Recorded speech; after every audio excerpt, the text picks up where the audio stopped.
Hello and welcome to day 2 of the Meeting Tech Mastery Workshop. My name is Alec Johnson. For those that don't know me from Take One Tech, and I'm here presenting this. I'm your host for the week in collaboration with Vivo Meetings right here on the Vivo Meetings channel. Let's just have a quick recap of what the agenda is for the week. I know I went over this yesterday, but for those that are just joining today, I'll just run through this quickly. So first of all, yesterday we did cover the video and lighting sections that came up towards the end about green screen. I didn't specifically cover that yesterday, but I will do in one of the sessions a little bit later. I won't do that just today though, because I think we've probably got quite a lot to go through today. So today then is all about audio. I'll be talking about microphones, audio mixers, audio routing, and all of that kind of stuff, as we'll see as we go through. And then tomorrow I'm going to be talking about presentations and how you can sort of maybe think a little bit differently about the way that you are presenting yourself in meetings, the way that you are presenting information on screen, and a few other little things along that line, and talking about immersive presentations. Next up on day 4, we'll be talking about the Vivo Meetings platform itself. So there's all sorts of folks who have signed up to this particular workshop. Some are completely new to Vivo Meetings, some are existing users.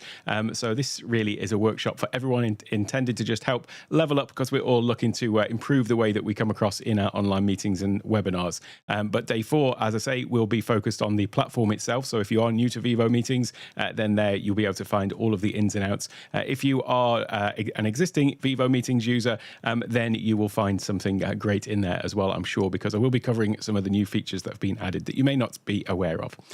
Then on day 5, I'm going to be talking about the concept of using live production methodology, software, hardware, when it comes to your meetings. So everything that I'm doing during this presentation today and throughout the week, in fact, all of this I'm doing using a piece of live production software called Ecamm Live. It's what I use to make all of the videos on my YouTube channel, Take One Tech. It's also what I use to make all of my course content. But the other aspect of it is that it's got this little thing called a virtual camera, which means you can take the entire production and just pipe that directly into your meeting platform. So that means that if you are on your next Vivo Meetings call, you could well have a sort of full production going in the background. And don't be daunted by that. It's not quite as tricky as it may sound. It's just a few button presses away with a neat little bit of software, which I'll talk about later on day 5.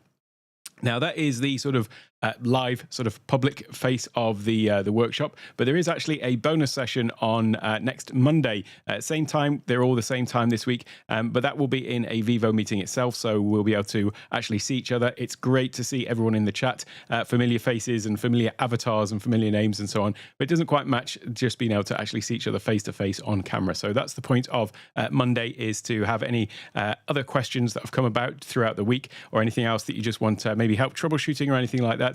We can cover that all on that Monday. To get access to that, though, you do need to be registered. So you'll find a link in the description, and also I've pinned one to the top of the chat as well. If you haven't already registered, then go ahead and do that, and then you'll get access to that extra session on Monday. Another reason to register as well is I am going to be sending out a little bit later in the week a full document that accompanies all of these sessions with gear recommendations, some other information, tips and things like that to go along with it. So again, great to just sort of register for the event as well to get all of that. And incidentally, this is on YouTube, so the replays, if you're watching this live, you can just click the same link to come back to it. And also, because it's on YouTube, maybe you're watching this in the future. So if you are watching after the fact, you can still go ahead and register. You will still get the downloads that accompany all of this with all of the extra information. So don't feel you've missed the boat if you're watching this in a week or so. You can still go and download it, or maybe even next year, or who knows, the year after that, whenever the case is. So that is the agenda for the week. Specifically today, though, what we're going to be looking at, as I say, is audio. So we're going to be talking about, I'll just briefly touch on headphones. Not a huge amount that I've got to say about that, but I do have a few opinions and bits of advice to give. And then we'll be talking about microphones, types of microphone and so on, mic usage, mic positioning. And then we'll be looking at audio interfaces and what on earth those are and why you might want one and what they can do. And a couple of things that they can do is they can allow you to do some pretty neat audio routing that may be of of use to you, and I'll be talking about exactly what that is and why you may want it. And then finally, audio processing, because ultimately what we're trying to do is sound our best and get our message across with total clarity. And so certainly audio processing is something, be it in hardware or software, it's something that can help to make us sound that little bit better, be heard a little bit clearer, and that's ultimately what we're aiming to do. So that is what we'll be talking about specifically today. Before I get into that, I do just want to say a few hellos to folks in the chat. It's great to see you all here. Thank you very much. I'm glad you're looking forward today. Me too. Let me just get this question. I will be coming actually to this a little bit later. So talking about audio routing and things like that. So I will talk through this a little bit later. Yeah, I'll definitely come back to that question. Hello, Dan. Great to see you here as well. And another Dan there as well. We've got you, the two Dans. Great to see you too. It is indeed 11 p.m. It's a little bit past my bedtime, to be honest with you, but it's all good. And it's no problem if you missed yesterday. You can still click the link to go back, and would have been one sent by email. It's also in the Discord. I know that you're in my Discord, so you can find the link in there to go and watch the replay if you want to.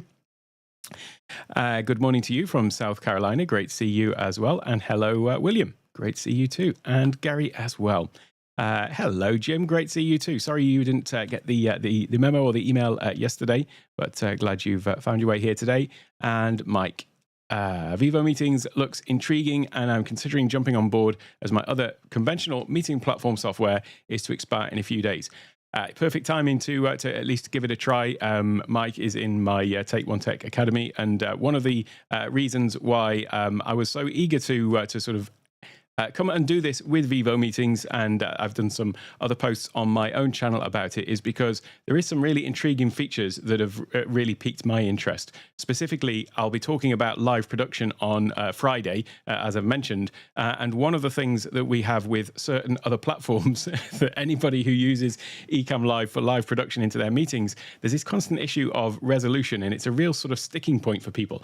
There are some steps you can make to try and improve this, but there's always a little bit of a sticking point there. And one of the things that really grabbed me about Vivo Meetings was this ability to set the resolution that you want, rather than it being determined by a whole series of other hoops that you may or may not have jumped through. So that was just really the thing that just grabbed my attention first and foremost, aside from all of the other things like the recordings, the transcriptions and everything like that. But I'll be going through all of those features in more detail on Thursday. So that's when I'll be doing that. Hello there. Great to see you. Fantastic to see you here as well. And Terrace as well. Lots of familiar faces in here. It's great to see. Rich, for this presentation, are you doing a keynote screen share, or did you create individual scenes? I'm a corporate trainer trying to decide which works best.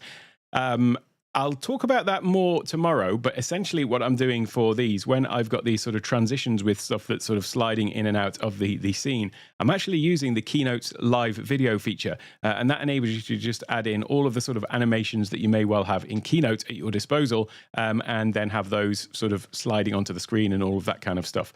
It is then going through Ecamm Live, and that allows me to do things like, I can still switch my scenes to go to a screen share if I want to show you Vivo Meetings. I've got some microphones queued up so I can switch to those scenes. So all of that scene switching I'm doing in Ecamm.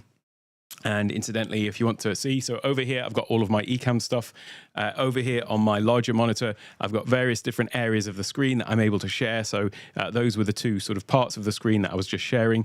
Here is my Keynote with my live video feed coming into Keynote. But Ecamm is basically just sort of sharing that, grabbing it, and then putting that out into to the live stream. And then I've got all my chat and stuff down here. But I won't go into that too much more than that than that at the moment, because that is kind of more what I'm going to be talking about actually on a little bit tomorrow with immersive presentations, and then also on Friday as well.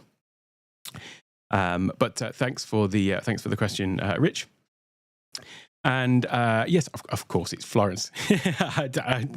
Honestly, the name slipped off the tip of my tongue. But yes, thanks for the reminder. I definitely did obviously recognize your face and name. Okie dokie. So let's jump then into what we're going to be talking about today. And if I do come back over to my keynote scene, then I first want to just talk a little bit about headphones because I do think that it's best practice when you're in meetings to use headphones. It stops a whole load of audio issues, audio bleed and things like that going from, into your audio coming out of your speakers into your microphone. Although platforms do have, echo cancellation to stop this audio sort of feeding back into the call, it can help a lot to have the some sort of headphones in. That said, I would definitely recommend, from a meeting point of view, against anything like this. For me, there is nothing that sort of puts up a barrier more than actually speaking to somebody on headphones. It's a bit weird, but it just almost feels like, they're listening to something else, even though you actually know that they're listening to you, but sort of psychologically, it just seems like some sort of barrier that is up between you and them. So I do recommend against wearing these kind of things. They do have their place. Obviously, I have a pair of them, so I use those when I'm listening or doing things that I'm not on camera for. However, for general sort of meeting use, then I prefer the more discreet sort of in-ear monitor style of things. And these are pretty discreet. I mean, they don't sort of stand out too much. So I just think that they're not quite so intrusive. You can get even more discreet ones that have got a much more almost like clear wire that sits just slightly inside the ear canal, so that you don't even see this part. But for me, I think that this is a reasonable trade-off. That said, I do obviously appreciate that some people are on their Zoom calls and their meetings many, many hours a day, and wearing something like this in the ears all day can become a little bit uncomfortable. So there is always a trade-off there. But really, that's as much as I wanted to say about headphones. I'm not going to go in too much into that. There is such a broad spectrum of headphones you can buy. This one will be in the gear list that I'll be sending out. So this is KZ-ZS10 or KZ-ZS10, depending on where you are. And these are, they're not sort of you can go to really ultra high end. But for me, for just listening to spoken word and listening to people on Zoom meetings, these have been really great. They've served me well for a good couple of years now. And just really great quality. There is a wire to them. It is running down my back, so it's kind of out of the way, so you don't see it too much. I do recommend that you use wired headphones rather than Bluetooth. I've been on too many meetings where people are talking and then suddenly they lose you or you lose them because their batteries have gone dead or whatever, or there's some sort of connection issue or there's some sort of interference. And I think that this goes for any kind of aspect of meetings, whether it is your internet connection, whether it is your audio interface, whether it is your headphones or whatever. Try to always have some sort of wired connection where possible, because wireless is just asking for trouble, really. So that's as much as I'm going to say about headphones. Next, we come to something slightly more complicated, though, which is microphones, because there are a number of different microphones that you could potentially choose. There are so many different types, and the market is much more sort of broad in this sense. So I thought what would be useful would be if I just talk a little bit about the different types of microphones that there are and the sort of considerations that you have, because what works for one might not work for another. Both in terms of the actual microphone, you get microphones that are maybe more suited to your voice than somebody else's, and vice versa, but also just what you're actually trying to achieve. So, I mean, if I'm on a meeting, I don't particularly mind if I've got something like this in the shot, but I know for some people it feels really sort of intrusive. I think that sort of comes across or my thought process from that stems from, I am creating content for my YouTube videos and things like that, and so it feels a little bit more natural, whereas I understand that for many people just on a meeting, having something like this right there in the shot is something that might be a bit of a deal breaker and might just feel really sort of uncomfortable. So I do get that. But let's just take a step back, though, and start with just sort of covering off a few bits of terminology and phrasing so that you understand a little bit more, potentially, if you don't already, about these different things. So I'll talk between the types of microphone first, and what we're going to talk about is the actual capsule. So that's the thing inside that is effectively detecting your voice, in essence. And so you get either dynamic microphones or condenser microphones. Now, condenser microphones are using some sort of electrostatic methodology to capture the audio. So there's a plate, there's another plate in front of it, and then as you're talking, there's sort of vibrations. We'll talk about audio a little bit later and sort of sound waves, but they are capturing the changes in that. And so it's done using an electrostatic methodology, whereas a dynamic microphone is using electromagnets. So it's a bit like you see a speaker, the sort of cone moving in and out. Well, that's essentially what's happening with a dynamic microphone as well. Now, this is a dynamic microphone that I've got in front of me. And if I just turn it down momentarily, and then turn it back up, you can see that it's sort of like this. I'm speaking into the end of it. So it is an end address microphone. You also get microphones, though, which they call side address microphones. And these actually typically are the condenser microphones. So if I just show you an example of one of those, popping that back on there for the moment, I'll just come over to this website. I've got the Rode website up. I will talk a little bit about brands, but not too much. I do like Rode's products. This actually is a Shure microphone. I'll talk about the difference between this and another one that I've got to sort of compare it with a little bit later. But if you look at this microphone here, this is a pod mic, and is the name of that particular type or that particular microphone. This is essentially the same as this. You're speaking sort of into the end of it. However, this one over here, although it looks very similar, you would actually speak into the side of this. So this is a side address microphone. And if I come over to this one, and I can show you a little bit of a different view of it. There's an image here that shows, so you would actually be speaking sort of rather than into the end of it, you're speaking into the side of it. And that's because within there, there is the capsule, which instead of being sort of more like a long sort of barrel, it is actually just a sort of disc that is on the vertical plane there. So you're sort of speaking into that, and that is what is detecting the audio. So yeah, that is the difference between the condenser and the dynamic microphones from a sort of aesthetic point of view, and from the the inner workings of it, in very loose terms. But there is some differences in terms of what they're suited for. So the condenser microphones typically are a lot more sensitive, and it means that they're actually able to have a lot more, they can detect a much greater range of audio. So you'll tend to have these in rooms that are more sort of treated for audio, whereas a dynamic microphone is going to be a lot more sort of focused on, me sort of speaking into it, and it's not going to be so susceptible to, a lot of other noise around it. So, for example, the sort of detection pattern of this microphone is more going to be focused towards the front, and it's going to reject noise, for example, that is off at the side versus what is directly in front of it. However, a condenser microphone would be much more susceptible to picking all of that stuff up.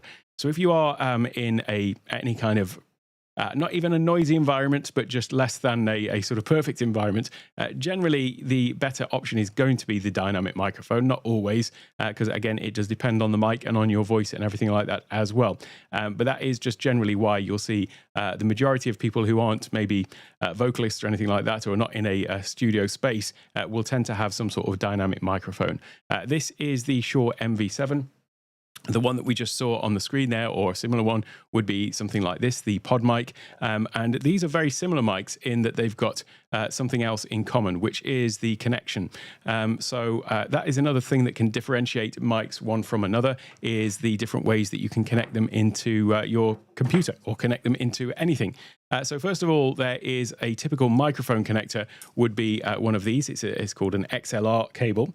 And an XLR cable has basically got 3 pins, and then it plugs into the back of the microphone just like this. So this one is plugged in over here. So typically, if you see a singer on stage with a microphone, likely it's going to be connected either with one of these, or maybe with one of these going into some sort of wireless headset or whatever, wireless transmitter to transmit it back. But that is the sort of industry standard connection for a microphone. However, obviously, as we are using computers more and more, then there are more and more USB microphones. So sometimes you'll get an XLR microphone. So just going back to this one, for example, this is an XLR microphone. It would use an XLR cable, but there are also plenty of other purely USB microphones as well. So if I just scroll down here, let's see if we can just find one in amongst all of these things. There will be, and no, I can't find one in here right now at all. But there are plenty of other small USB microphones. I'm sure you're familiar with many styles of small USB computer mics that you can get. One of the things that I specifically liked about the MV7 when I bought it, this was the first sort of proper mic I bought to add into my studio, was that actually, as well as having the XLR, it does also have USB. So it means that you can use it just directly into the computer. One of the things about using a mic with XLR is it means you do need to have some sort of external interface.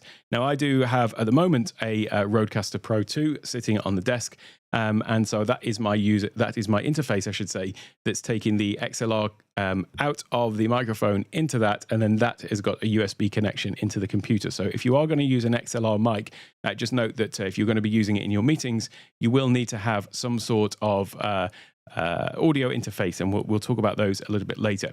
But as I say, the thing that I liked about the Shure MV7 when I originally purchased it was that I was using it over USB to begin with, but it did then give me that room to grow to potentially add in a user interface, an audio interface, I should say, a little bit later. The pod mic is something that was released earlier on this year, and this also is one of the few mics that has this functionality. It is both an XLR mic and a USB mic, so they're both very similar in that respect. Both of these are also, as I say, dynamic mics as well. So they are good, although this is a pretty well treated room. So I do have acoustic panels on the back. It's relatively quiet, although I do have an air conditioning unit. I'm in the north of Thailand. It does get a bit warm at times, but generally, these are both dynamic mics and work very well for that purpose. The other thing then in terms of form factor, I talked about the sort of front address and the side address, and you would call these, though whichever one they are, it's essentially a broadcast mic. However, there are other form factors, and we saw a few of those on the page here. So another common one that you may have seen mentioned or see people talk about is what they call a shotgun mic, also sometimes called a boom mic, because they are often on the end of a sort of long boom. So these are the ones that you're going to have that are out of shot. There is a bit of a myth that people think that because they're this long cylindrical shape, they can be positioned quite far away, and they're going to sort of capture the audio from a distance at whatever they're pointed at. It isn't quite like that at all, or in fact, it's not even like that. They are sort of directional, but it still does have this proximity effect. And so when I'm speaking into the mic like this, you're hearing obviously all of the detail in my voice. If I just were to push this microphone, though, just even a couple of feet away, I mean, that's actually only a foot away, you can hear the difference already. You're getting a lot more of that sort of ambient room noise around. It's not got that same sort of depth and richness that you get when the microphone is right up here. And that is going to be the same, actually, even with those shotgun mics or those boom mics. So it is a bit of a myth, as I say, that they can just sort of grab the audio. There's no accounting for physics or no beating physics in that respect. What that you can do, though, is the positioning of it can sometimes be a little bit potentially easier, because, if I was to have one of those literally just here, you can see it's disappearing out of shot, and yet that's only sort of less than a foot away from my face. So you can easily get one of those positioned so that it's still out of the shot, but you're still sort of capturing the audio. As I say, you're still going to get slightly that effect. I was on a coaching call with somebody earlier on this week. We were trying to dial in his Rodecaster with a mic that was out of shot as well. And you can do it. You can. I will talk about audio processing. It's amazing what you can do with that to get a sort of similar effect. But just note that yes, there is no combating physics really. So that would be another style of mic. Another style of mic, if you do want something a little bit more discreet, would be something like I've got on here. So I don't normally use one of these generally on my live streams or things like that, but I do use it at times and in other occasions when I do want something that's maybe not quite so much in the way. And if I was to just do this now, so you're now hearing me from the lavalier mic. So you can certainly hear that there is a lot more room noise.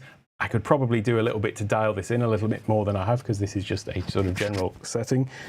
But you will still see that the proximity effect works. So, if you could have it closer, I'm not suggesting you hold it like this, but this proximity effect, as I say, it's just physics. So because that microphone is slightly further away, it's probably not a huge amount difference than having something like this microphone, but putting that a little bit further away as well. Obviously, as I say, it's a smaller thing, a little capsule in there, but it's something that's going to be a lot more discreet if you don't want to have something like this in the way.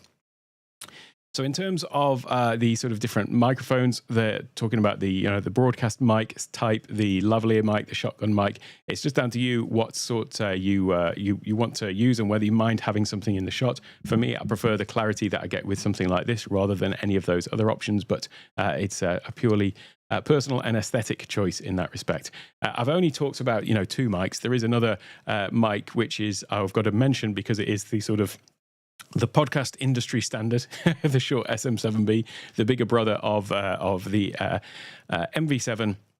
That's also exactly the same. It's a dynamic mic, and so you would need some sort of interface to take that into your computer as well. But there is a plethora of microphones available, and it's really difficult to say, oh, this one is great or that one is great, because it is going to depend on your voice, and it's better to, if possible, try these out. If you can either get a test unit or maybe try with the possibility of return, because you're only going to know once you actually use it whether it's going to work for you. Personally, I think that there is potentially a lot of snobbery around microphones, specifically in creator circles as well. And, there is a threshold, I think, above which that, people can hear you perfectly clearly. And you can go on chasing those infinitesimally small gains of, audio quality. But really, when it comes to when we're talking right now in this setting about meetings, I don't think you need to get, too hung up on,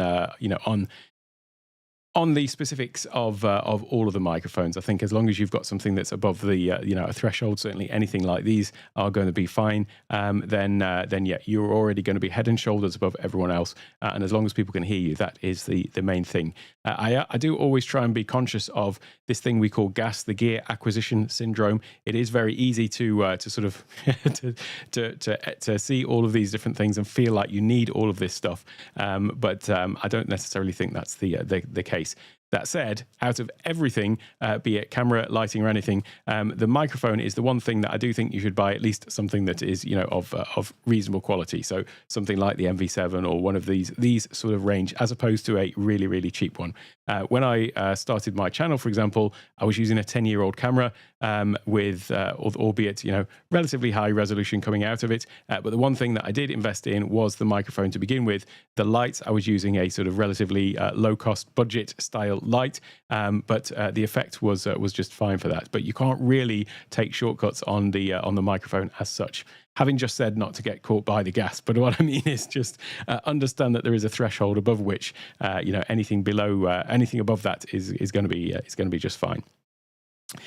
So that is in terms of microphone. Then we talk about mic positioning. I've already sort of touched on this a little bit. That is, if you are using a dynamic microphone, some people do think that, they want to have the microphone there out of shot or maybe down here, but they don't understand why they can't get that same sort of deep, rich sound no matter what they try and do with their mixer. And as I say, that does just come down to the physics of it. And if you want to get the really sort of rich sound, then you will need to be in a bit of a closer proximity to it. The other one is something that I mentioned, which was about the difference between an end address microphone versus a side address microphone. Now, usually this is pretty clear. And so if somebody's gone out and bought, let's say, let's use that example of this one, the NT1, most people are going to know with this particular microphone, because of the packaging and the way it's sold and everything like that, they're going to know that they're going to be speaking into this part of it. They're going to be speaking into the side of it. There is one microphone, though, however, which I don't recommend at all. However, it is quite popular, which is the Blue Yeti. It used to be good back in the day, but then they were bought by another company and the quality has gone down a little bit. However, there's one thing about this microphone that I've had a number of coaching calls with people where they've been speaking into the wrong end of it, because it clearly isn't obvious on the box or in the instructions, not that I own one, but as to the fact that it is in fact a side address microphone. And so, as I say, I've had several calls where people have been asking for how they can improve their audio, but they've been speaking into the Blue Yeti this way. And so because it is such a popular microphone, I did want to just make my little public service announcement that the way you speak into a Blue Yeti is actually, rather than in the end of it, it is more like that. You're speaking into the side of it. So that is just something to note, because apparently it's not immediately obvious. So I thought it was just worth worth putting that out there for anybody who's using the Blue Yeti. Let me just come and check in with the comments before I proceed. Let me see where we're up to. Headphones don't work for my tinnitus and sensitive ears. Where could I learn best practices to work without headphones? So, as I say, I understand that it's not necessarily comfortable for everyone to use those. When it comes to best practices, in terms of meetings, we are quite lucky, really, in that the meeting platforms do quite a good job at well, I say quite a good job. They do an exceptional job at the noise removal, the echo cancellation. It's not technically echo; it's more like slapback, but still, the echo is something that is, they've got they can see the audio that's coming in, and they can kind of remove that from the outgoing. So if you do have obviously issues with sensitive ears, tinnitus, and things like that, then yeah, the built-in things that we've got in the meeting platforms, will do a lot to help that, and so you won't need to worry about it too much. Obviously, of things like not having the volume too much on your speakers would be one little simple thing that you could do. But yes, I do appreciate that there's going to be issues, and it's going to be difficult from time to time for certain people. Between Vivo and Sessions, isn't this the anti-Zoom revolution? Well, maybe yes. There are, at least, it's always good to have competition. It's always good to have other players that have got other ideas. And one of the things about a global market leader that is sort of everywhere is that they've got to then cater to everybody. And often what happens, as we have found out as Ecamm users, that can just mean that they are catering to the lowest common denominator, as opposed to being able to be agile, pivot, add in features and things like that. So there's a lot to be said for a company that is open to these sort of changes and can serve its users wherever they may be. So yeah, it's always good to have good options though.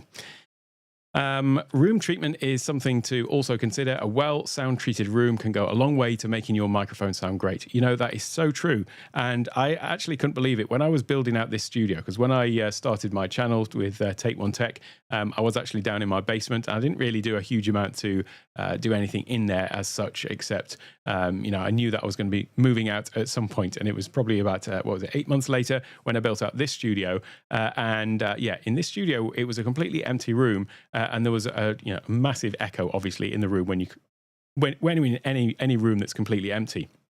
But when I made my acoustic panels, which are those things on the wall just over there, and I've got a few more dotted around the place. I'm just thinking, have I got somewhere where I can show them?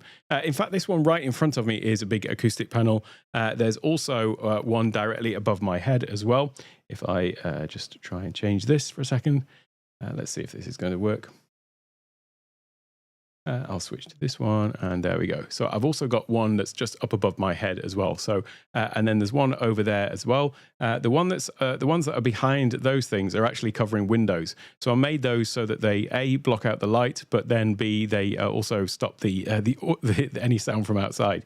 But it is on a slider over there, so I can slide it open to get to the window. But then I've got several more on the walls behind me. But those things, again, it's probably could be considered quite extreme if you're just using this for your meetings and so on.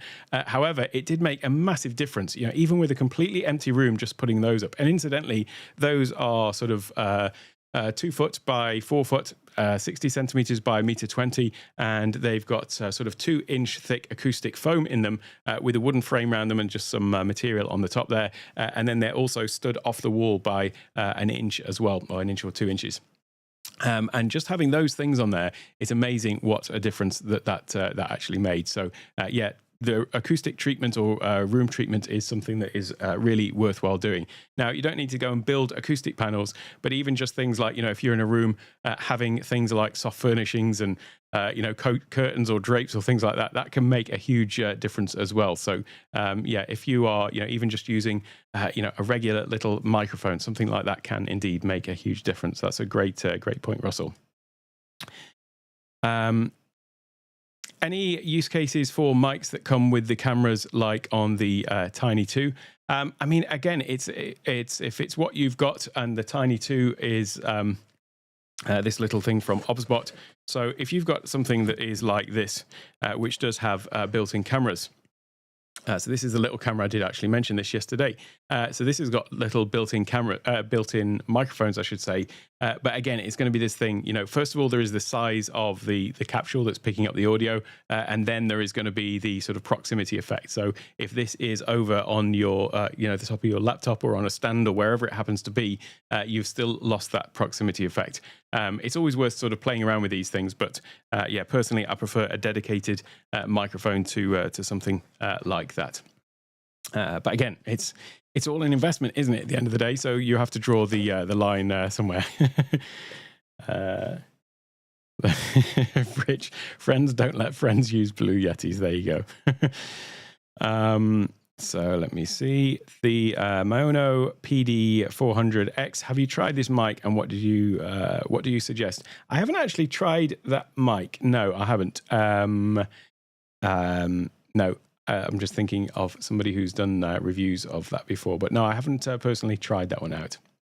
The only mics I've actually tested are either Rode or Shure mics, in honesty. So there we go. I always, I always laugh, and we talk about this in the Take One Tech Academy, but always laugh about the channels where they're doing mic reviews, where they've got, the two mics up and then they're doing the side by side. I should probably do it, shouldn't I? This is the Shure MV7. This is the Rode Pod Mic USB. So now I'm speaking into the Shure MV7. Now I'm speaking into the Pod Mic USB. There is definitely a difference there. But really, if you heard them sort of side by side like this, it's one thing. But if you were to hear these, hear me once and then hear me on the other one a little bit later, I'm not entirely sure, the majority of people that they would be able to hear the difference. So let me just get that out of the way. So I'm not a big sort of microphone tester type. That's not what I do so much on my channel. It's almost like the cameras, really. The things that I get more excited about are the things that enable me to do things like the tech, like the Roadcasters, the Ecamm Live, the Stream Deck and stuff like that. So that's what I tend to do more of. That's it. Now, this is a great suggestion from Jim. Samsung Q2U is a good starter mic and has USB and XLR. I've heard lots of great things about that. So that is, that is a great one. And that's exactly who it was. Dr. Elo talks about that. I never know how to pronounce it. Maono Mike, but yeah, Dr. Elo. If you look him up, he's done quite a lot of stuff for that. I have sensitive ears, and the Corsair Virtuoso paired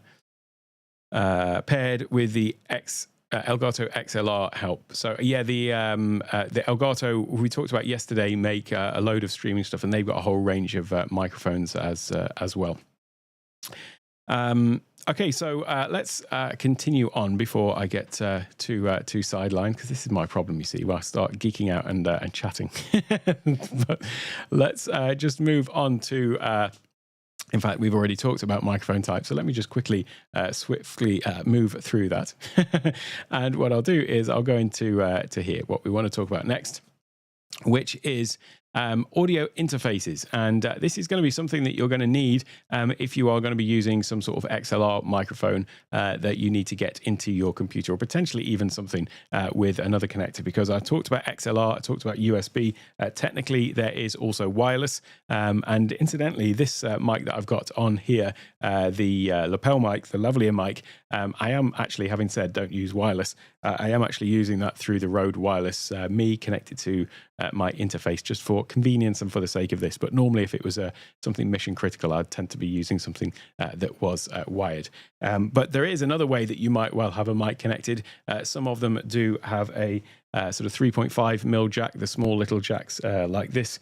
And so that is also something that you'd need to get either into your computer. Obviously, something like that can plug into your computer. But if you do want to plug it into an audio interface, then you would need something like this. This will be in the gear list that I'll be sending out as well. So this is just a Rode XLR into 3.5mm. So if you've got some sort of 3.5mm microphone, you'd be able to plug that there and get that into your interface. So what am I talking about in terms of interface then, in any case? And I've sort of mentioned the Rodecaster. I don't want to be. I'm noticing all the familiar faces in the chat, so I know that many of the folks that are active in the chat right now are probably more than familiar with the Rodecaster Pro 2 and the Rode series of products. But I don't want to take that for granted. So, what is an audio interface doing? Well, essentially, it can be as simple as something that plugs into your XLR mic, but then converts it into USB so that you can take it into your computer. So it could be as simple as that. And you do get some, literally something that plugs in that just almost looks like this, but then it's got a USB out. I know that Shure make one of those that can then take any XLR mic that you've got, and it can convert it essentially into a USB mic. Then there are ones that have got a little bit more control, maybe some sort of gain control or something like that, so you can turn them up, maybe have some sort of control over your audio levels. And so something like the Focusrite make a range of these kind of interfaces that again is going to allow you to take your XLR mic, plug it into that, and then take a USB into your computer. Then you get things that are a little bit larger, and that would be something like the Rodecaster. And what this is doing is it's more of an audio hub, really. It's allowing you to do a lot more sort of audio routing. And so in this case, if I just come back over to here, essentially, if you look at this as a sort of mixing desk, effectively, we've got various different channels. And these can be assigned to different things. So here you can see as I'm talking, there's this little green bar that's bouncing up and down there, and that's because that is the channel that my mic is on, and I can turn my mic up and down. So it allows me to have control over my mic volume. I've got this other mic connected that I showed you, the pod mic. So that is on this channel, currently down to 0. And then this was for that wireless mic as well. I've then got 3 further channels, which are essentially all different channels that are on my computer. So those are for, in this case, Ecamm Live. This one would be for vivomeetings. This one. This one would be for my Discord. So when I'm doing my live streams, for example, I stream them to YouTube, but then I also have my Discord going, and it means that I can send my video and audio into Discord, and I can hear the folks in there, but it doesn't get passed through into the live stream. Similarly, on meetings, you can do things where maybe you want to have a virtual conference, so maybe all of your audience are in your meeting platform, but you're then doing some sort of live production using something like Ecamm Live, bringing in your guest speakers, and so all of the production side is done on that. But you want to feed that into your participants. So that is something that you would then need to sort of figure out. How are you going to take the audio from one into the other? And how are you going to make it so that your speakers can hear anybody asking questions or things like that?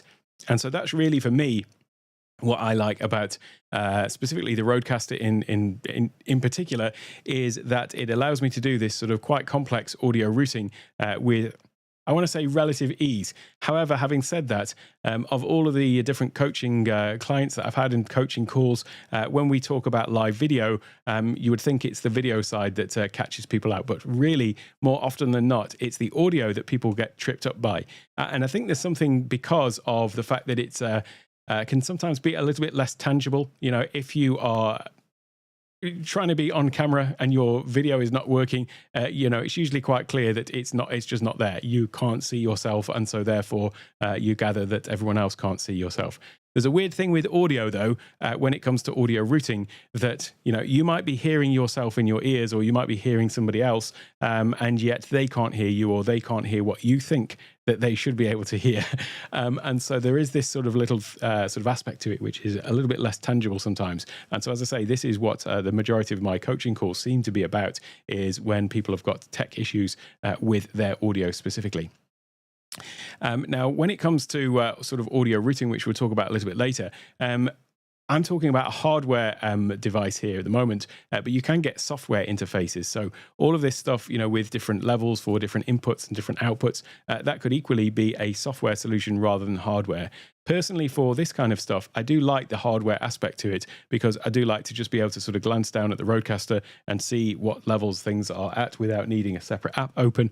And so for this purpose alone, I do think that there is some benefit to having the sort of hardware version. If you are just looking to use some sort of higher quality microphone and level up your audio, another great solution and another great product from Rode, which was released earlier on this year, is this thing called the Streamer X. Now, essentially what this has is it has an XLR input at the back. It also has over this side, sorry.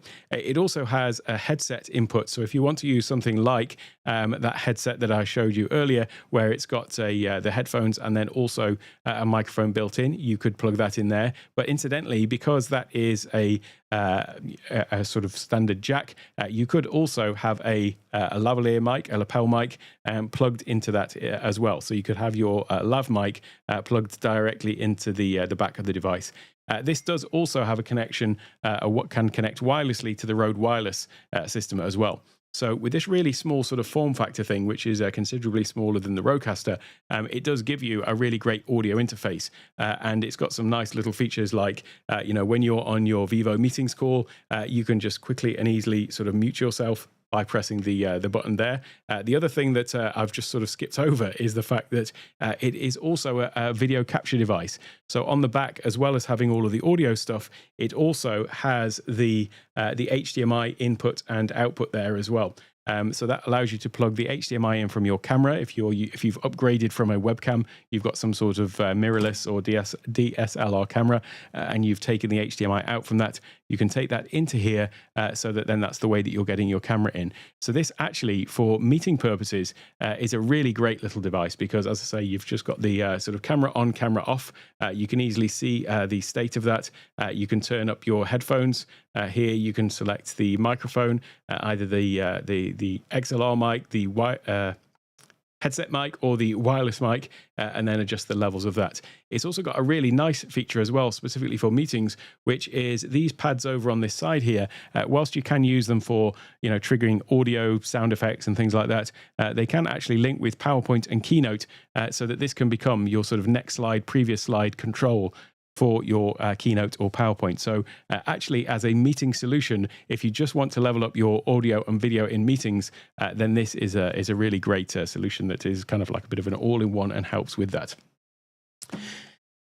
So I've talked a bit about audio routing and specifically, the sort of benefits of using an audio interface. So let's talk about then a little bit more about audio routing, because as I say, it is something that can catch a lot of people out. So if I just come over here for a second, and I will just pop over to this one. So in terms of audio routing, I'm going to use as an example the Rodecaster, because there's this thing of it being an audio hub, essentially. That's the way you need to think about something like a Rodecaster, rather than just being a way to take your microphone into the computer. It is in itself a sort of two-way device. It's got audio coming into it and it's got audio coming out of it, and it's creating a mix. It is essentially a little mixing desk sitting on your desk. So let's take a look at what this sort of looks like then. Now I'm going to talk about the Rodecaster Duo, just because the Rodecaster Pro 2 has got 4 mic inputs. The Rodecaster Duo is another great device. That is actually a lighting feature behind me at the moment, but it's almost the Rodecaster that I prefer because of the form factor. The difference is it's only got 2 mic inputs, or 2 regular mic inputs, and at the moment I'm just doing some content where I do have multiple mics connected. But for if you're just a solopreneur, you want to have some advanced mixing, which we'll come to, advanced routing, the Duo is an excellent, a really excellent choice. And as I say, it's kind of like my favorite. That I felt like when they made that, they made it for me because it just had everything that I needed at the time. But anyway, so I'm going to talk about that one though, because it's just got these 2 mic inputs. So let me just pop over back over to this chart. So essentially, when you think about this then as being an audio hub, it's got a series of inputs, like it's got the microphone, that is an input. It's got the second microphone, it's got the headphones, and that would be an output. And then it's got the second set of headphones and speakers. So there you've got some things that are clearly, it's either an input or an output. But where it can get a little bit confusing sometimes is some things can be both an input and an output. So for example, the headset, that is obviously going into the Rodecaster from the microphone, but then it's also feeding in from the microphone on here, but then it's also taking out the mix and feeding that into your ears as an output as well. Same with the different channels. So one of the things that's great about the Roadcasters is that they've got these multiple USB channels. So rather than just connecting to your computer over one channel, you've got different channels that you can use to then do some of this advanced audio routing. So in fact, they're called on the Roadcaster the main stereo, the USB chat, and then the secondary. They should just call them 1, 2, and 3, honestly, but there you go. That's what they're called.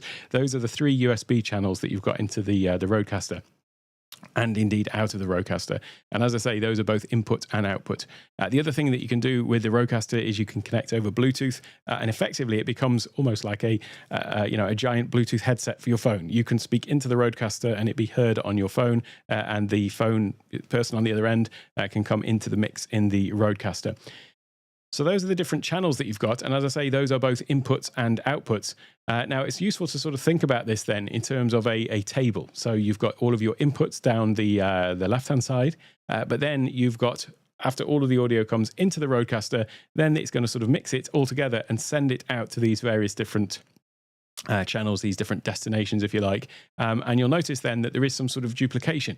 So for example, okay, the microphone at the very top on the left-hand side, that is only going out it's only something that's coming in. However, on the further down there, you've got things like the USB 1 channel. It's both an input and an output. And this is where it can get a little bit confusing because essentially, if we take a look at this, the sort of default setting on the Roadcaster is that everything can be heard by everything. So if I was to sort of draw on here for a second, let me just get this up and I'll change the color of this pen. So everything sort of in this area here, this column is basically meaning that, in your headphones 1, you can hear the microphone 1, microphone 2, the headset. You can hear all of those different things. So those little tick marks means that audio is passing through to that output channel. And that is fine. But when you start adding in things that you might want to sort of destinations over USB, so let's say we add in a few destinations. Maybe we're using Ecamm Live for our live production. I'll be talking about that later in the week. And you can have, it's both an input and an output. So the audio from Ecamm is coming into the Roadcaster, but also we're sending audio from the Roadcaster back into Ecamm. We then may have our Vivo meetings on another channel. And again, audio passing into and out of Vivo meetings from there. And in fact, if I just come over to my audio settings in Vivo here, you can see that, in fact, I've got it set to the secondary now. Let me just match that up with what it's set to in there. So if I change this here to the chat channel, for example, and I'll just change this one to chat so it matches up with our little chart. That is both an input and an output. So when I'm talking here into my microphone, into the Roadcaster, it is coming in as an input into the Vivo meetings here. And then the output, if somebody was on here, if I tested it just like that, then that would be feeding back into the Roadcaster as well. So this is this sort of two-way street that we've got going on here. Next, I mentioned Discord. You may also have a Discord channel going. Maybe you're running a meeting and you've got a sort of Discord back channel going. One of the guys in the academy, what he does is some work in real estate, and so he'll have his production in Ecamm. Then he's having his virtual meeting where he's talking with folks. Then he has got a Discord back channel going on with some sort of admin people who are helping him out. But then he's getting agents on the phone over Bluetooth. And so there are these 4 different channels that are being managed there. But what we want to do, though, is if you think about this, what would be happening here is that the audio from Ecamm would be feeding into the Roadcaster, but then it'd essentially be feeding straight back down into Ecamm, for example, or Vivo meetings. The audio would be going out of the meeting into the Roadcaster, into the mix, and feeding straight back into it. So they have this thing called mix minus, which is an industry term, which means basically that anything that is coming down on that channel is removed from that channel from the mix that is being fed back to it. And effectively what that looks like is something like this. So when you have mix minus on this Ecamm channel, for example, it means the audio from Ecamm is coming into the Roadcaster, but it doesn't send it back because this is something that would cause echo or slapback. And so anything where you've got these sort of two-way communications, you would basically have the mix minus turned on so that it doesn't feed back into itself. But if you had your Roadcaster set up like this, for example, it would mean that, as you can see, The Ecamm audio is passing through to all of those channels except itself, which means that it is passing through into your Vivo meeting. And similarly, if you look along from the left-hand side on the inputs from Vivo, there is a little checkbox there, meaning that that is passing into Ecamm as well. So that's where we're making this two-way audio thing. And this is, as I say, this was kind of like one of the things that I just loved about it because of the fact that I'm doing so much with meetings and with my live stream, taking it into Discord. It really has enabled me to do some of these things. So I like it from that point of view. Incidentally, I will just circle back. There was one question right up at the top, and if I just do a quick search for that, I'll find it, which was this one, specifically about Ecamm configuration, so that the short SM7B through the Rodecaster into Zoom or meeting would, with earbuds, people are saying that they're getting garbled audio. Can you show how do you set yours up, please? So in the meeting platform, whichever it is, Zoom, Vivo, or whatever, then make sure that you have whatever the channel is that you've got that set to.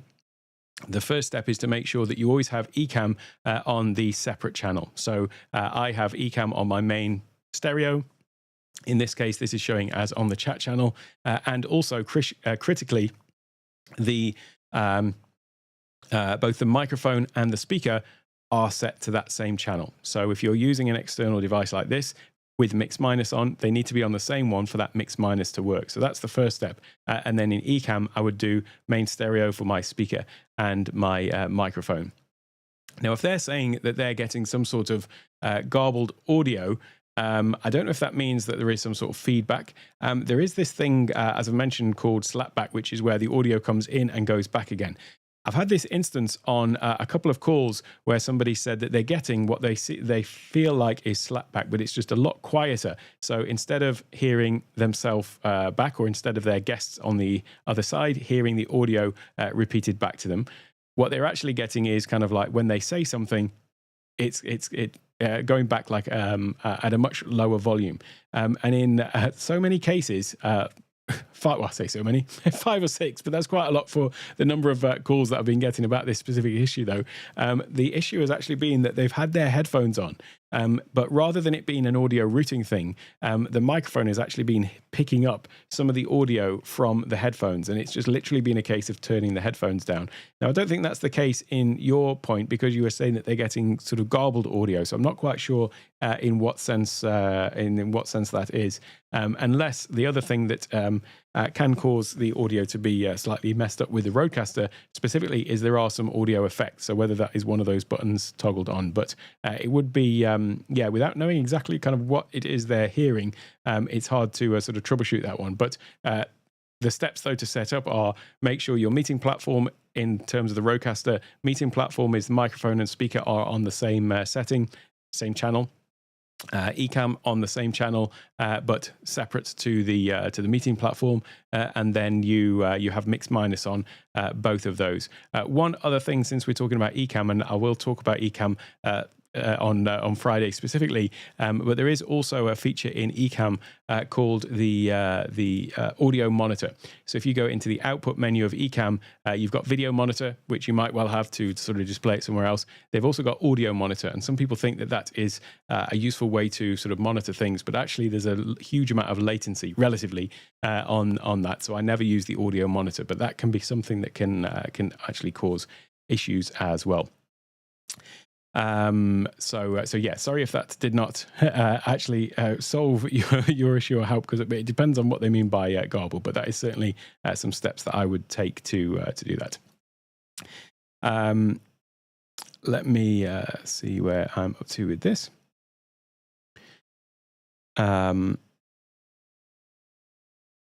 So I think I'm up to here. So Tom Buck and Curtis Judd are two great sources for mic testing. Yes, there's another one, Bandrew from Podcastage, who also does lots of mic tests. Tom Buck's always my go-to guy. Everyone knows that. Regular mic is a Hyper Quad S from HyperX. I think it's $109 on sale. I know we have talked about it. Yeah, so anything that's at that price point or above, I feel like is, going to be a fine mic. If you're starting to buy a $20 mic or a $30 mic or something like that, then you're going to be sort of having some trade-offs. But I think that anything at that price point or above, honestly, is going to be, for what we're talking about here for meetings, is going to be fine. Let me see.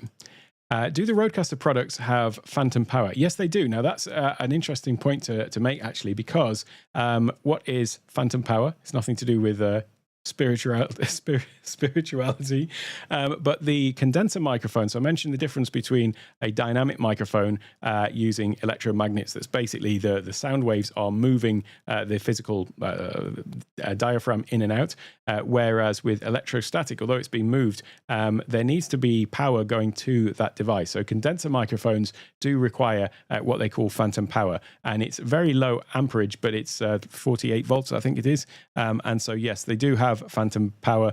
So if I was to come over to here, in the audio settings, there is a toggle to toggle on and off phantom power. So yes, they do have that, and that is, as I say, it is required for many condenser microphones, but not for dynamics. So yes, it does have that, to answer your question.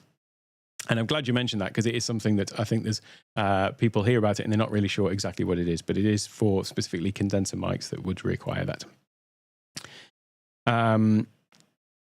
What about the Ecamm? So Ecamm virtual audio. So again, I'll talk more about Ecamm on Friday. But what Ecamm can do, since we're talking about audio, though, what Ecamm has is, as well as a virtual camera, which means that you can take all of your sort of live production into a Vivo meeting. It also has the Ecamm Live virtual microphone, and that means that any audio that's in Ecamm, be it your microphone passing through there, maybe a video or sound effect or anything like that, then that also gets passed through. So if you're using something like, you want to have all of your Ecamm production going into Vivo, you would just literally have your microphone going into Ecamm, and then you would use the Ecamm virtual mic, and I can just actually show you this. If I wasn't using my Rodecaster, what I would do is I'd come in here, and down here somewhere, you would see Ecamm Live virtual mic, and that basically just captures all of the audio from Ecamm, mic, sound effects, everything like that, and would take that into the meeting as well. And then I would use for my speaker, that would be my my in-ear monitors plugged in directly into my computer or wherever they were plugged into. So yes, the Ecamm virtual audio can go into a meeting like that.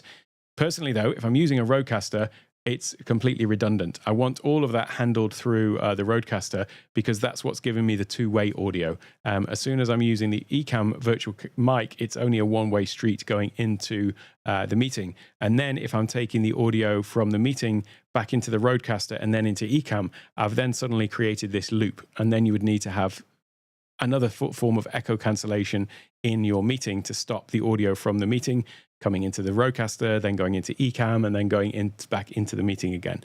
So yeah, I do all of the routing through the Rodecaster. Is what I do that for. I found that I had the same issue running the RCP2 into a USB hub, going straight into the computer. Well, that is always an issue, actually, potentially, yes.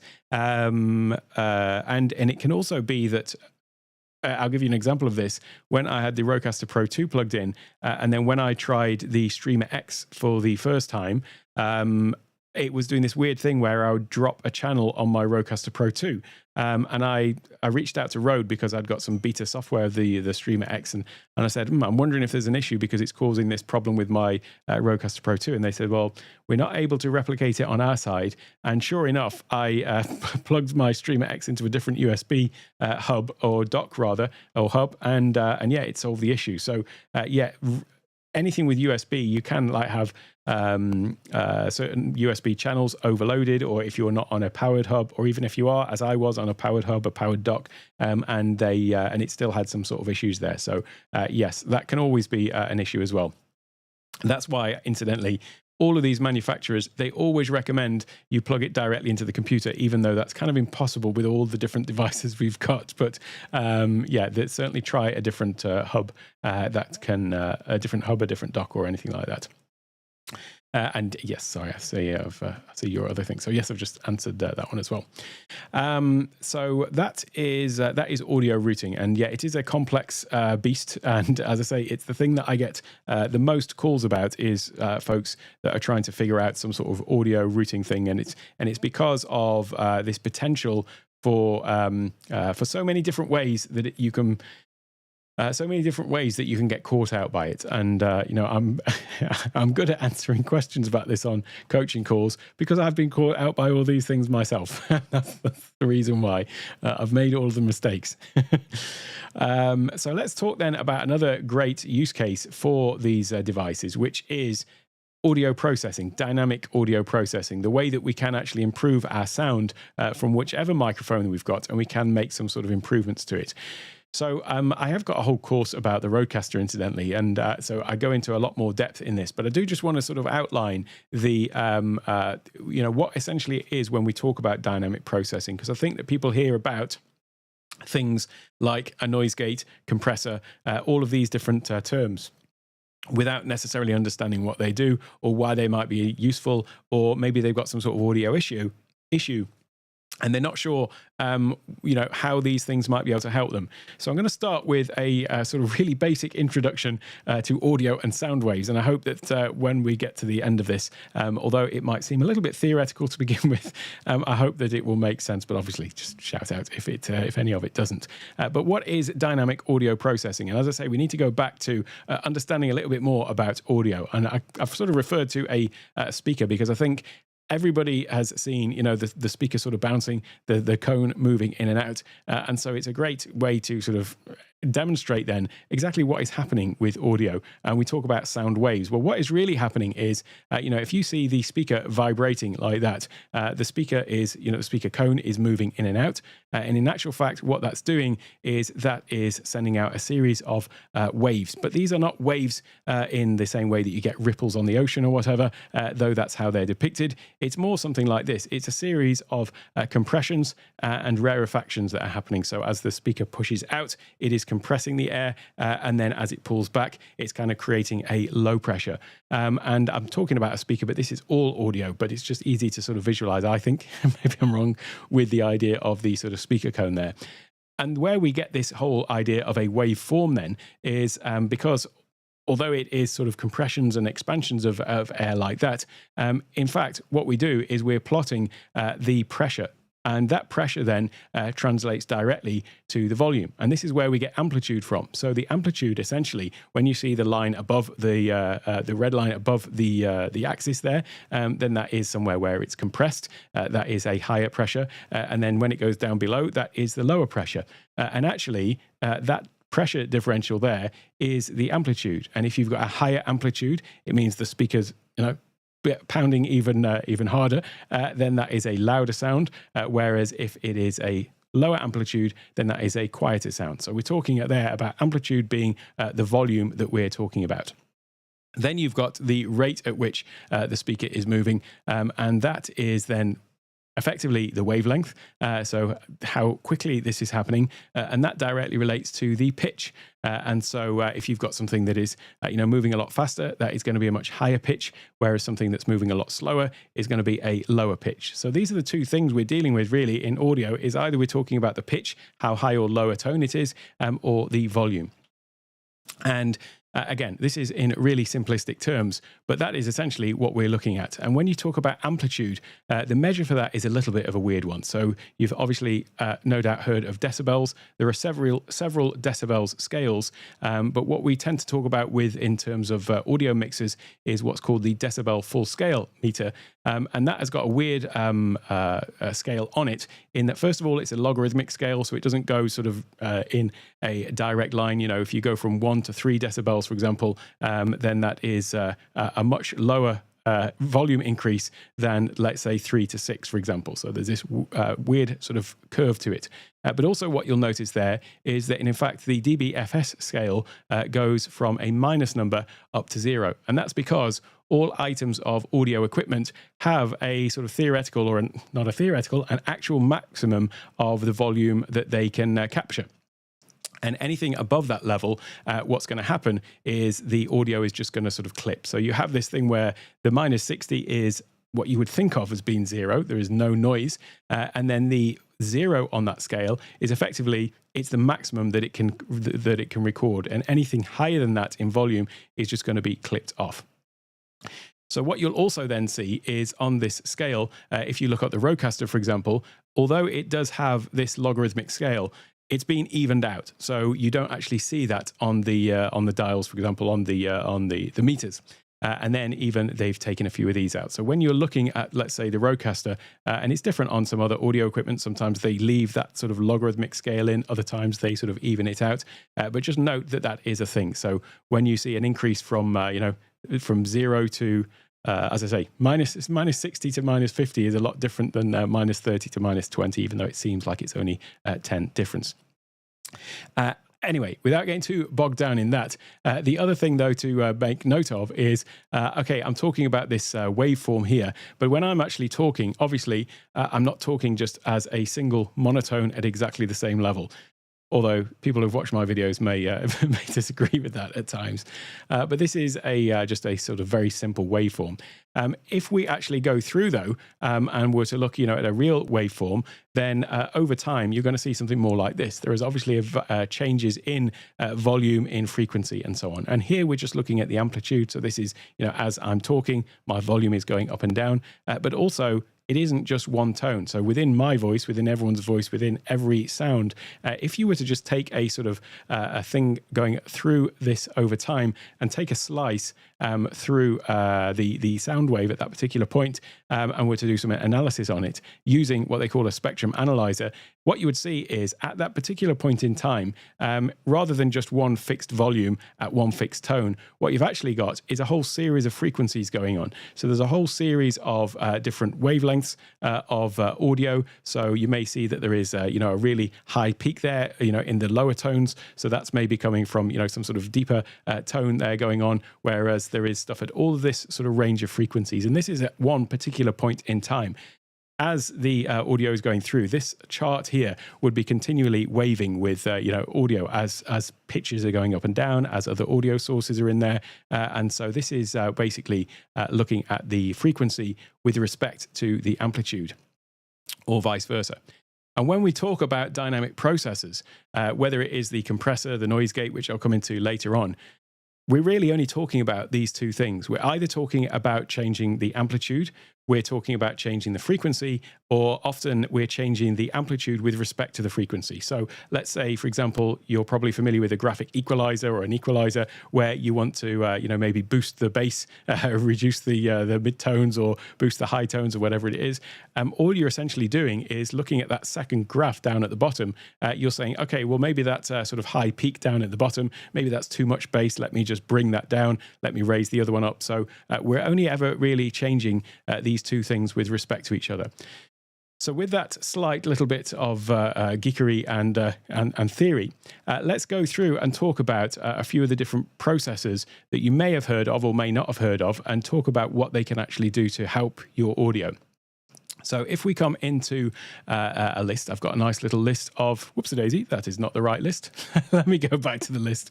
I've skipped over the list. The list was, I'll start off with the noise gate. So this is something that you may well have heard of. And a noise gate is essentially something that's going to help you if you've got background noise going on and you don't want that to come through. And specifically, let's bring this back to meetings. If you're in a meeting and you've got a lot of background noise going on, you may not, or maybe you've just even got, I'll use my example. I've got an air conditioning unit that's just over there to the right-hand side of me. That's constantly making a noise in the background. Now, if you actually listen whilst I'm talking, you can hear that background noise. But the fact is, most people don't really focus on the things that are going on in the background when you're talking. They're more focused on you. However, if I just go and turn my noise gate off momentarily, what you'll see happens, there is this air sound of the aircon blowing over my microphone. And maybe you can't hear it depending on the environment that you're in, that you're watching this video, but it is there. And a noise gate essentially says, okay, then I'm going to look at the volume that you're speaking at. And when you speak over a certain volume, or when the microphone detects a certain volume, only then am I going to actually let the audio through. And then when I let the audio through, at some point, when you stop speaking, then I'm going to close the door again, if you like, close the gate, and prevent the audio from coming through. Now, you can have different settings on this. You can have it so that when you are above this particular threshold, this volume, it's going to open, it's going to let the audio through, but then maybe it just partly closes afterwards to just reduce it.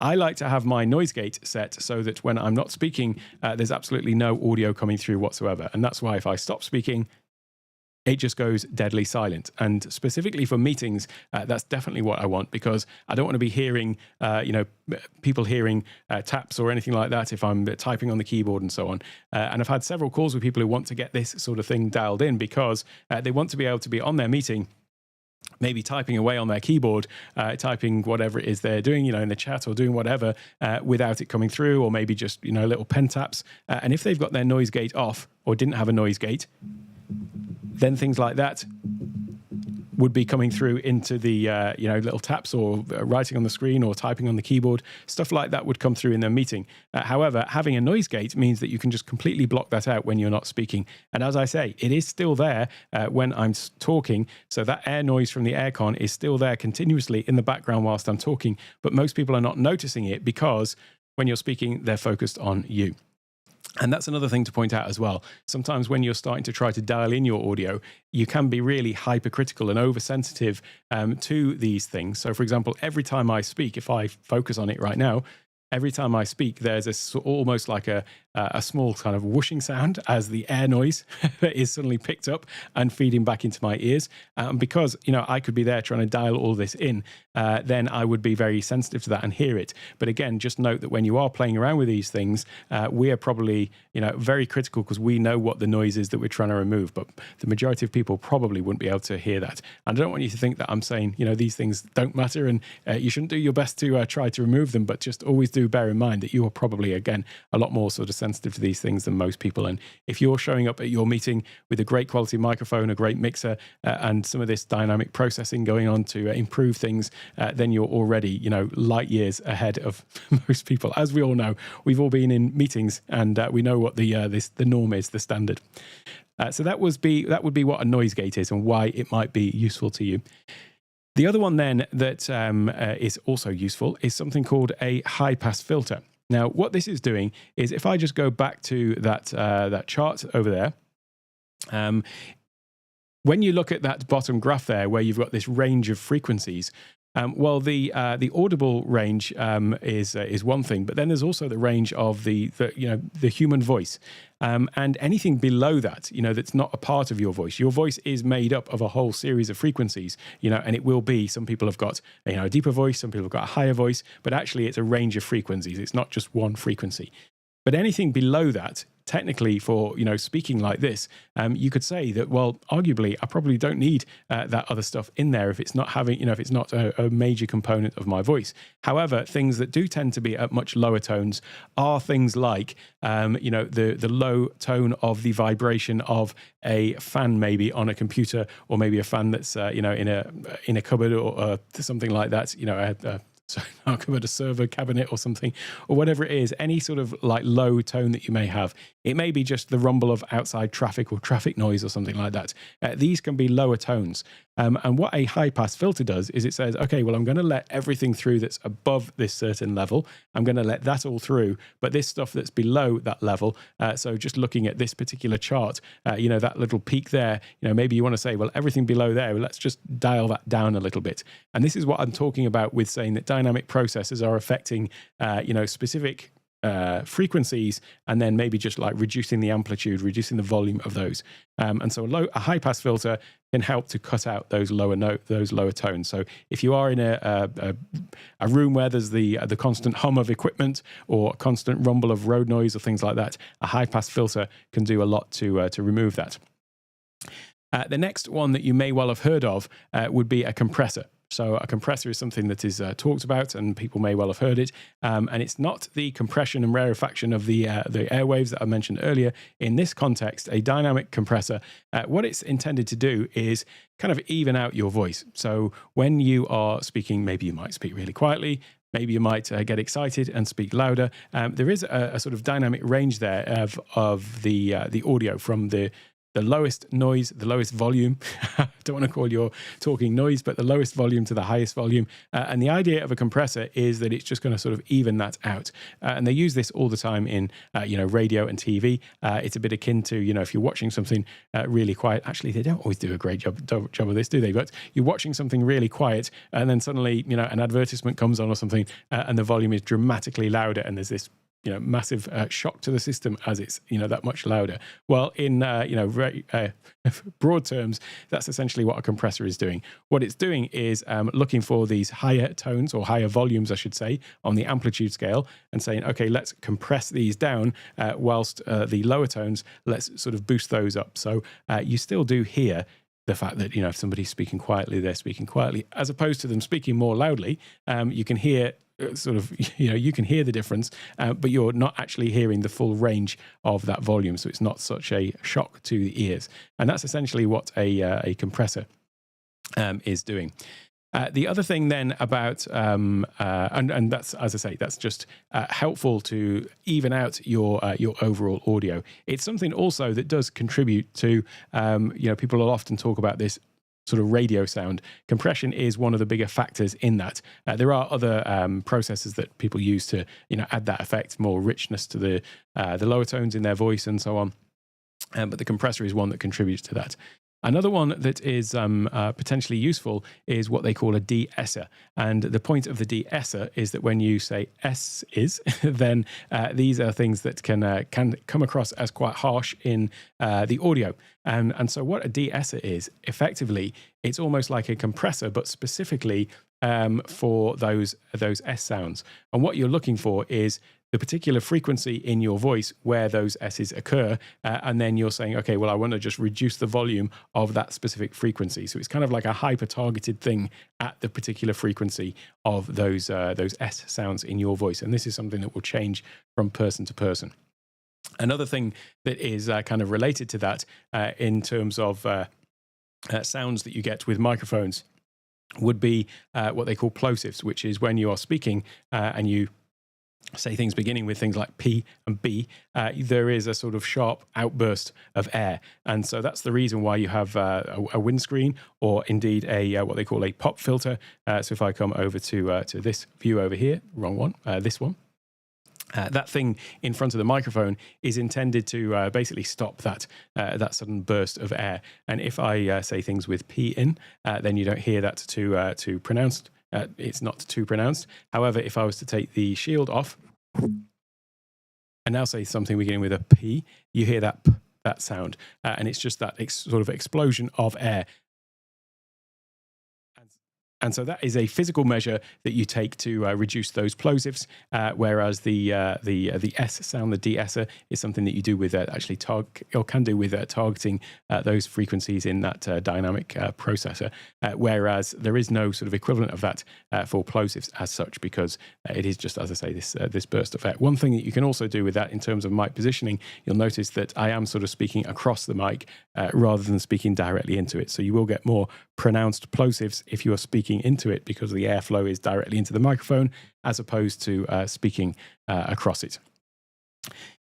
So those are a few of the processes. The other one then obviously would be, I always say obviously, it's not necessarily obvious, but another one would be an equalizer. And I kind of mentioned this earlier, but that is going to be very much applied to this whole sort of frequency range here, where you're saying, okay, I just want to increase the amplitude at these certain frequencies. If you want to bring out the higher tones or the lower tones, then you can sort of increase those and lower those. So that's the same as you might have on your hi-fi or whatever it is. Do people have those these days? Where you can sort of adjust those different levels. And this is all something that the Rodecaster, for example, it allows you to do, and even something like the Streamer X. So whilst the Rodecaster has it all sort of on the device and you can actually control things from there, the Streamer X links to software to allow you to do that. There is also Elgato, have their sort of Wavelink app as well, which allows you to do this. And so far I've been talking about doing all of this in hardware, but just know that there is software that you can use to do this as well. When it comes to audio routing on the Mac, there is a software called Loopback, which allows you to sort of take audio from one place and combine it with other things and route it into somewhere else. And then there is also something called Audio Hijack. These are both made by the same company, Rogue Amoeba, and Audio Hijack allows you to add in things like compression, high pass filter, or various other different dynamic processes as well. But it's just all being done in software, and you can kind of create these systems on your computer. So that is a bit about dynamic processing. And as I say, this is a massive topic in itself, and I could go into a lot more detail. I'm conscious of, wanting to make sure that I've got the level of this right, because obviously some people might be completely new to Roadcasters, and I don't want to completely scare people off the idea of audio by going too deep on all of this stuff. But if anyone wants to talk about this more, you can always come and check out my Discord server, Take One Tech. You can find a link to that on the Take One Tech website as well. But for the time being, I don't want to go too much deeper than that. Let me just check in with the chat. Let me see where I'm up to. In fact, I think I'm pretty much caught up. I've obviously either baffled or bored everyone with those charts. Let me know how you found those charts and those demonstrations, if that was of use to you, or indeed if there is anything that is unclear. If I didn't explain that well enough, do let me know as well. So Dan's saying, if we have a co-host who has both a new M3 Mac and an iPad Pro, but who has no decent microphone, is there a single mic that would work with both? Yeah,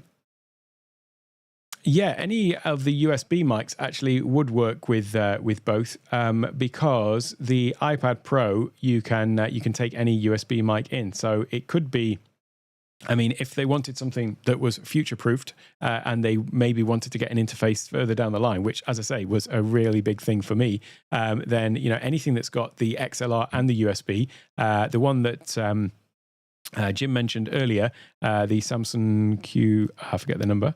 Let me see what it was. The Q2U. That is a great mic that's got USB and XLR.